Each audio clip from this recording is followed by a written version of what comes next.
If Israel stopped fighting, what would happen? If they laid down all their guns tomorrow, what would happen? Personally, I can't say. I'm not in charge of any of the leadership. Yes, so all the Jews would be killed. If Hamas laid not down... about Judaism, though. If Israel's actually the ones that have taken Palestine's land. Okay, and are again, killing people I'm just in trying to find some moral clarity. If Hamas laid down all of their weapons, what would we have? What's up, YouTube? Hope you guys are feeling good. My name is Ellery, and today I'm back with a new video I want to check out with you guys. This is called Charlie Kirk decimates pro-Hamas student. This is gonna be a tough one, I can tell you. You know how it goes, guys. We talk less and we react more. Let's check this out. I'm a proud member of the Young Democratic Socialists of America on campus. I'm expecting boos from that. I don't mind. No, you're around conservatives, so... Also, for the record, not that it matters, but if I were to host an event on campus, I'd be more than happy to have people disagree with me to come first. Unfortunately, I do not get to host events. I wish.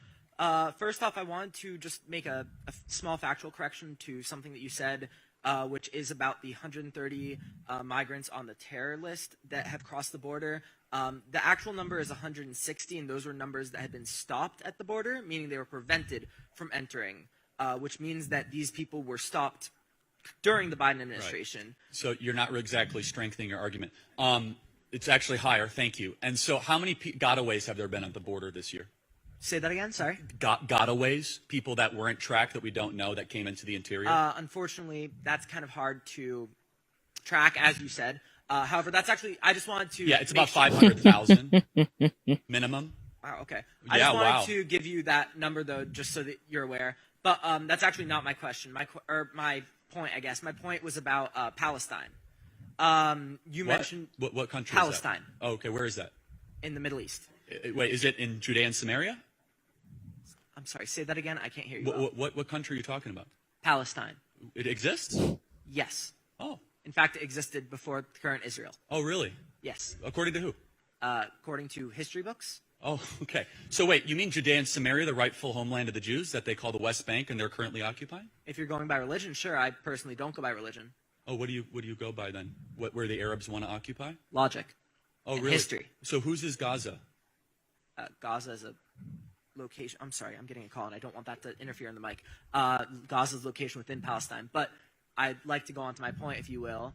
Currently, Israel is actually being labeled by international human rights organizations such as Amnesty International as an apartheid state because they are attacking many people from within Palestine, and they have been the land has been stolen from Palestine. Not to say that the people in Israel do not deserve their own land. I am a believer in a two-state solution, and I want to make that clear. And I also want to make clear that I do not agree with the recent incidents because there is no excuse for harming civilians. However, I do want to make You're morally clear on that. Good. Thank you. I do want to make clear that also Israel has captured more than 228 Palestinian children in which they held in containment, and of these, 86% were beaten. Oh, and these were, by the way, the 220 is only those that were able to be surveyed, so they were recovered. The 86% of those were beaten in detention, 69% were strip searched, and 42% were injured at the point of arrest. Additionally, I would like to add, due to your claim about dictators, that Benjamin Netanyahu has been in power since 2009, and he also held in power from 1996 to 1999. So you can argue that there's actually a moment when he wasn't prime minister. That's why I said Naftali Bennett was actually, and he's duly elected. When was the last time Abbas won an election? Say that again? When was the last time Mahmoud Abbas won an election? That I do currently not have. Yeah, 8 years. They don't hold elections because they're under a dictatorship. I'm just curious because I want to try to find some clarity more than agreement. We're not going to find agreement. If Israel stopped fighting, what would happen? If they laid down all their guns tomorrow, what would happen? Personally, I can't say. I'm not in charge of any of the leadership. Yeah, so all the Jews would be killed. If Hamas laid not down... about Judaism, though. If Israel's actually the ones that have taken Palestine's land. Okay, and are again, killing people I'm just in trying to find some moral clarity. If Hamas laid down all of their weapons, what would we have? There would be no more Palestine. Peace is what we would have. No, that's... We would have peace. Excuse my language, but that's bullshit. And Okay, so let me ask this. Why did Israel give Gaza back to the Arab Muslims? For peace. Why did they Then give why the are they currently Sinai to fighting Egypt Gaza? for Why did they peace? throw missiles over there? No, hold on a second. Why did they give the Sinai to Egypt? For peace. Why did they give the Gaza Strip to the Palestinian Authority? For peace. Well, in Hamas's charter, what does it say? I'm not defending Hamas. Well, hold on a second. Right. You're defending the Palestinian Authority, which is partners with Hamas, and they duly elected them. No. I'm How not is defending that either. Hamas's charter any different than Nazi Germany's charter towards the Jews? I'm not defending any of that. And for one, So what are you defending hold on. exactly? For one, I'm defending the right of Palestine to exist, which I want to clarify. I am not telling you that you're being Islamophobic by supporting Israel. I'm not telling you that you want to kill the Muslims. So trying to say that the existence No, of Palestine here's a fact. Let me tell you. is I think this last weekend displayed the holes in your argument. When Jews go for their high holy day, Arabs come in and kill Jews. When Arabs want to have peace, the Jews will come to the table for a peace agreement. Abraham Accords, the Oslo Accords. Any time that the Arabs want to talk, the Jews will come to the table to talk in the pursuit of peace.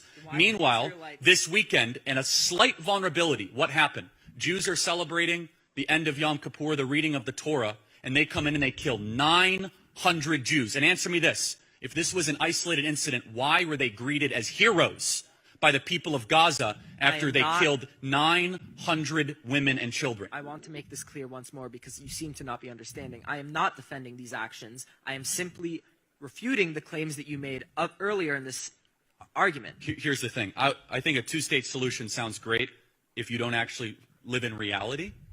Let me tell you what reality is. The Arabs don't want to govern their own people. They would rather hate Jews. Every day they're saying death to the Jews, kill the Jews. They do not want to govern their own people. There is no middle ground when they're screaming to the sky for Intifada.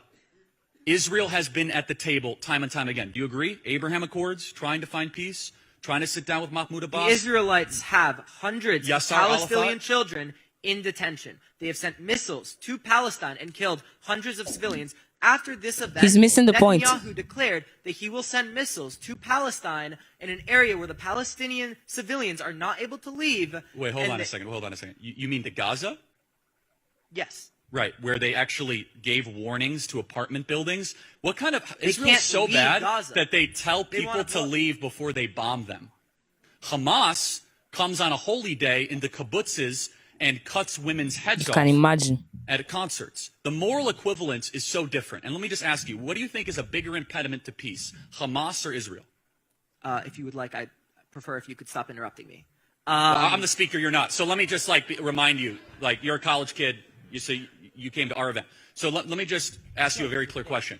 Bigger impediment to peace, Palestinian Authority or Israel? Israel. Wow. Prove it. Israel. Tell me one situation where Israel has not come to the table. Israel has given up land. When was the last time the Palestinian Authority willingly gave up land for peace? Israel's bombing Never, the land because they don't want peace. They want dead Jews. And we as Americans should never put up with the intentional extermination of Jews again in our country. Thanks for being here. Thank Israel. you. Thank you. We're going to the next Do not question. argue that when you have these debates We're going to the in next America, question. it's Thank not you. about race. Thank So you. why is it about it there? We're going to take the next question. Thank you. That is closeted Jew hatred laundered through Arab talking points. For real though. For real. I mean, the college kid was missing the point.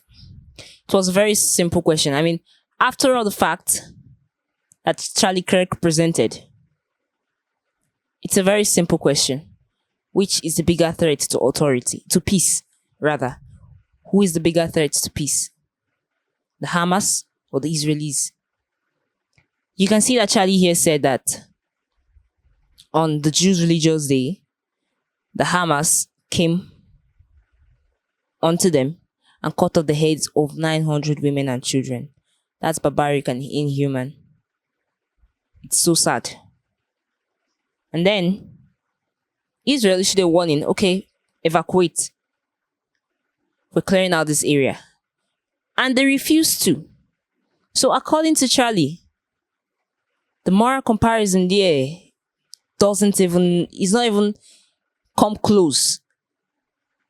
The moral comparison of the Hamas and the Israelis don't come close. because a warning was issued to them by the Israelis. They refused to heed it. These guys didn't give them warning before they went up into their temple and beheaded them. No.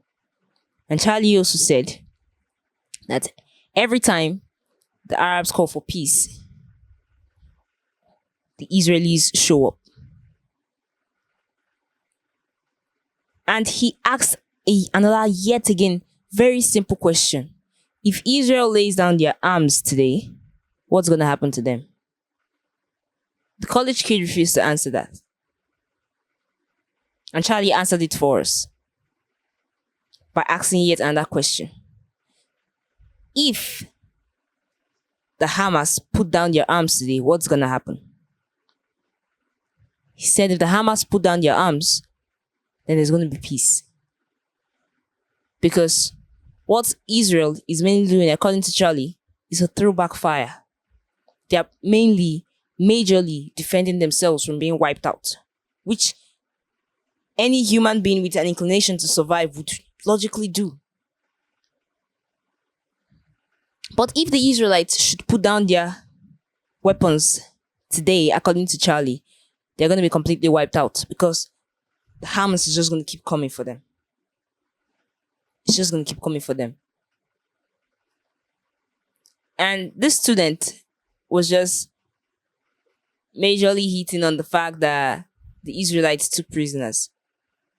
The Palestinians too took prisoners. I mean, it's a war. There's meant to be casualty on both sides. So, would that really be a point to, would I say, slay them on? No. No, it doesn't count. Doesn't count at all. And Charlie here also said that the Israelites gave Gaza to the Palestinians to ensure peace. Just for the purpose of peace.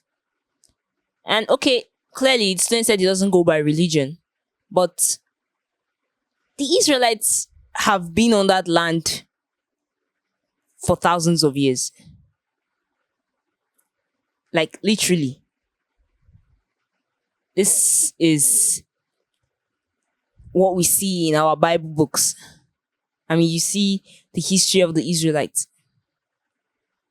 So, history, let's just say, is something that no one really knows. I mean, we just depend on what we see from people that were there. And we all know that these records differ at some point in time. But if I'm to go by what the Bible says, I mean, the Israelites have this land. So, the fracas, I mean, it's too heated. This is something that they can both come together and talk about. I mean, reach mutual agreement. All this bloodshed, it really isn't necessary. I mean, it really isn't necessary. It really hurts. I mean, losing people on a daily for both sides. Because, believe it or not, let's just assume the whole parties are guilty. They are innocent people in both sides.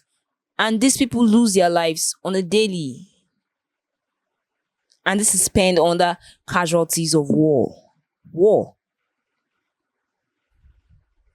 In the end, what they're fighting for really isn't clear. So sad, really. Really, really sad. Guys, tell us what you think about this video in the comment section. And leave a thumbs up at the end of this video. Thank you for watching. Stay safe.